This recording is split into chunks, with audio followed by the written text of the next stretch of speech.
నేను ధర్నాకి రాలేదు, నిరసన కూడా కాదు ఇది. నేను పార్టీ ఆఫీస్కి జగన్ సార్ని కలిసానికి వచ్చిన. నాకు అక్కడ పర్మిషన్ లేదని చెప్పినారు. ఆల్రెడీ నేను ఒక 10 రోజుల క్రితం వస్తే అడ్వకేట్స్ని అపాయింట్ చేస్తామని చెప్పి పిలిస్తే వెళ్ళినా. జగన్మోహన్ రెడ్డి గారు పార్టీ ఆఫీస్లో ఉన్నప్పుడేమో నువ్వు పెద్ద నాకు పార్టీ చేసాడు, నువ్వు అసలు చాలా మంచి సబ్జెక్టు నోడివి, నువ్వు మాట నేను చెప్పాను. నా లైన్ మార్చేశాను. నా ఇంట్లో వాళ్ళని బూతులు తిట్టారు, నా భారతమ్మని తిట్టారు, భారతమ్మని క్యారెక్టర్ అసాసినేటెడ్గా మాట్లాడారు. ఆ పొద్దు ఎవరు మాట్లాడలేదు. ఈ పొద్దు పార్టీ కోసం నేను పనిచేశా. 9 నెలలు జైల్లో ఉండా, 22 కేసులు పెట్టించుకున్నా, 3rd డిగ్రీలు, ఊరంతా తిప్పిన, రాశివరి నుంచి చివరికి 16,000 కిలోమీటర్లు తిప్పారని చెప్పి కారుమూరి వెంకటరెడ్డి అనేవాడు నన్ను రౌడీ షీట్ అంటాడు. హైకోర్టు ఆల్రెడీ చెప్పింది ఆ రౌడీ షీట్ దానికి కాకపోతే ఆ మాట అన్న వాళ్ళకి 12 మంది పోలీస్ ఆఫీసర్స్కి మెమో ఇచ్చింది. పొలిటికల్గా అందరికీ ఉంటుంది, వైస్ వర్సా యాంటీ పొలిటికల్గా ప్రతిపక్షంలో ఉన్నప్పుడు మేమంటాం, మీరు అంటారు. కానీ సొంత పార్టీ కూడా అనటం ఏంది? అది దాని మీద నేను వీడియోస్ తీపిచ్చేసేయండి, అది మాట్లాడదంటే వీడియోస్ తీపించలే. అతను నోటికి వచ్చినట్టు మాట్లాడతాడు. అతను మాట్లాడింది ఎందుకు మాట్లాడినావు, నువ్వు ఎందుకు మాట్లాడినావు అని అడిగినా. నువ్వు ఎందుకు మాట్లాడాను రౌడీ షీట్ అని, నా గురించి పార్టీకి సంబంధం లేదంటే, ఇంకా పార్టీలో జాయిన్ అవ్వలేదు అఫీషియల్గా, నేను అలయన్స్ విత్ ఎన్డీలోనే ఉన్నాను కదా, నువ్వు ఎందుకు మాట్లాడుతున్నావు అంటే నాకు సజ్జలు మాట్లాడమన్నాడు, మనోడు శ్రీహరి మాట్లాడమన్నాడు అని చెప్పినారు. అది ఆడియో రికార్డింగ్ కూడా వినిపిస్తాను నేను. రేపు ఫోన్ ఇటీ. ఇప్పుడు నేను ఎందుకు, నాకేం అవసరం? ఇది ధర్నా కాదు, నిరసన కాదు. నేను 10,000 మంది కార్యకర్తలతో రాలేదు వీడికి.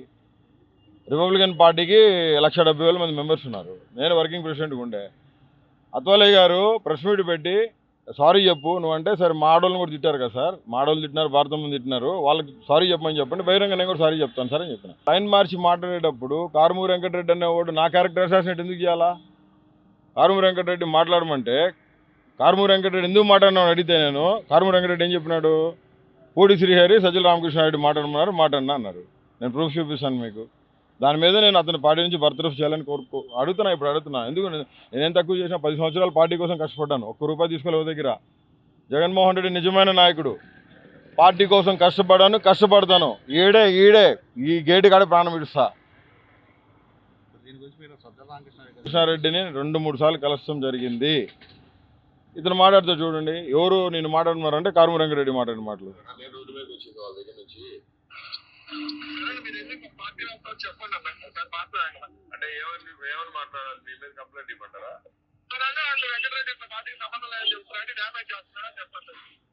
కాదనా, ఇప్పుడు మీరు దయచేసి నాకన్నా నేను పార్టీకి విరుద్ధంగా ఏ రోజు మాట్లాడాలా, ఇన్ని డిబేట్స్ మాట్లాడినప్పుడు నాకు ఎవరు కూడా పార్టీకి ఇది కాదు అని నాకు ఎవరు చెప్పలేదు. ఎందుకంటే ఏదైనా ఉంటే చెప్తారు. అంటే మీకు గైడ్ లైన్స్ ఉన్నాయనా గవర్నమెంట్ పార్టీ కాదు మాట్లాడు, వారికి మనకి సంబంధం మీకు ఎవరు చెప్పారు? మీరే చెప్తున్నారు, సజ్జలో పూడి శ్రీహరి చెప్తున్నారు.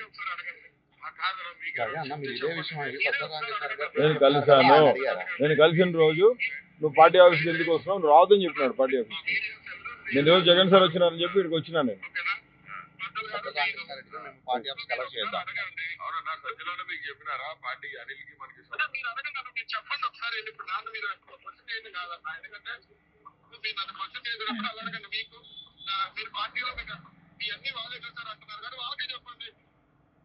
మరి ఏంటంటే ఇప్పుడు చెప్పిన డ్యామేజ్ చేయడం ఏంటి, నేను పార్టీ వైస్ అయితే కాదని ఎంత చెప్తారు వాళ్ళు అని మీరే అడగండి. అప్పుడు నాకు ఎమ్మెల్యే ఫోన్ చేస్తారు కదా, ఆ టాపిక్ చెప్తారు కదా. అంటే జగన్మోహన్కి భారతమ్మకి చెప్పి మీకు ఫోన్ చేపించి అట్లా మాట్లాడుతూ చెప్పించారు మీకు, అంతేనా?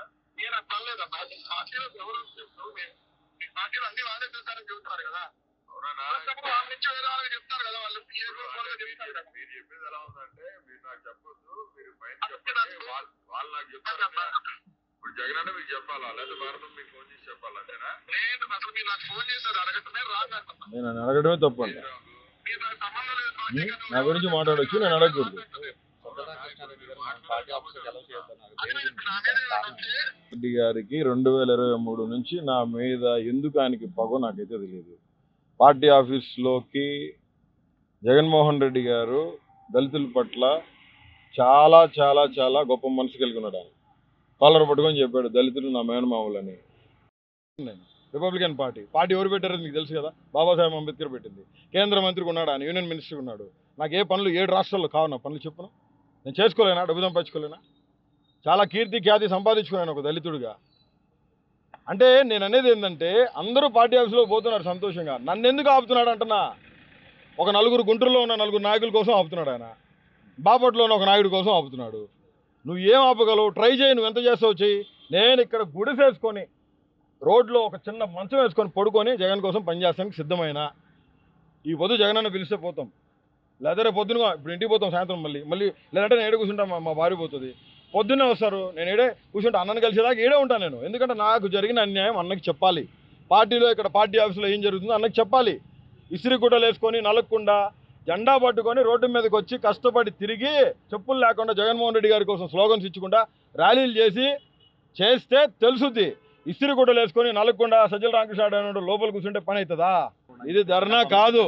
ఇది నేను ధర్నా చేసినా, నేను ఒక స్లోగన్ ఇచ్చినా అది ధర్నా అవుతుంది. నేను చాలా పీస్ఫుల్గా జగన్మోహన్ రెడ్డి గారిని కలిసేదానికి లోపలికి పోనీపోతే ఇక్కడ బయట కూర్చున్నా. నన్ను లోపలికి పిలిస్తే నేను అన్నని కలుస్తా కదా పోయి. ఇప్పుడు భారత రాజ్యాంగం కాలమాన్ ప్రకారం నన్ను రౌడీ షీటర్ అన్నాడు. కారుమూరి వెంకటరెడ్డి మీద కేసు పెట్టినా. నేషనల్ ఎస్సీ కమిషన్లో కేసు ఫైల్ అయింది. ఎస్సీ కమిషన్ కేసు రిజిస్టర్ చేసి కేసు నెంబర్ ఇచ్చింది. కేసు రిజిస్టర్ అయ్యే నెంబర్ ఇది కేసు. జగన్మోహన్ రెడ్డి గారు గొప్ప నాయకుడు అండి. నేను ఒకటే మాట చెప్తున్నా, ఖచ్చితంగా జగన్మోహన్ రెడ్డి గారు నన్ను లోపల పిలుచుకుంటారు. జగన్మోహన్ రెడ్డి గారి కోసం వెయిట్ చేస్తాం. జగన్మోహన్ రెడ్డి గారితో నేను నా భార్య వెళ్ళి మాట్లాడతాం. మాకు జరిగిన అన్యాయం ఆయనకి చెప్తాం. ఎందుకంటే ఇవన్నీ ఆయనకి తెలియదు. ఇప్పుడు కూడా ఏం మాట్లాడుతున్నారు లోపల పార్టీ ఆఫీసులో, పార్టీకి వ్యతిరేకంగా వచ్చి కూర్చున్నాడని. నేను ఏమన్నా 10,000 మంది ధర్నా వేసుకొని వచ్చి కూర్చున్నానా? నేను ఒక చిటికేస్తే 4-5 మంది వచ్చేస్తారు జనం. నాకు ఉన్నారు మంచి దళిత్ ఫాలోయింగ్, నాకు మంచి ఫ్యాన్ ఫాలోయింగ్ ఉంది, ఫ్యాన్ పేజ్ ఉంది నాకు కూడా. నేను అది రాలా. నేను నా భార్య ఎందుకు వచ్చినామంటే జగన్ సార్ని కలిసేదానికి వచ్చినాం. శ్రావణ్ కుమార్ జగన్మోహన్ రెడ్డి గారి దృష్టి అది కాదండి. జగన్మోహన్ రెడ్డి గారు పార్టీ కోసం కష్టపడే వాళ్ళని, పార్టీని నమ్ముకొని పనిచేసిన వాళ్ళకి ఖచ్చితంగా సుముచితమైన స్థానం ఇస్తారు. కానీ నేను జగన్ అన్నని కలిసేదానికి వస్తే అన్న దగ్గర పోనీ కూడా నన్ను ఆపుతుంది, నాకు అర్థం కాదు. ఇది ఆపుతుంది నాకు అర్థం కాదు. లోపల పోయితే నాకు పర్మిషన్ లేదు, లోపల నుంచి రావాలంటారు. ఎవరు రావాలా? పార్టీ ఆఫీస్ అండి ఇది. నాకు పార్టీ హౌస్, మీకు పార్టీ హౌస్, అందరికీ పార్టీ హౌసే. దేవాలయం లాంటిదండి ఇది. నాకు ఎవడో ఒకడు ఆపితే ఆగుతారా? ఖచ్చితంగా జగన్మోహన్ రెడ్డి గారి నుంచి పిలుపు వస్తుంది. ఇప్పుడు నేను జగన్ అన్నతో కూర్చొని మాట్లాడతాను.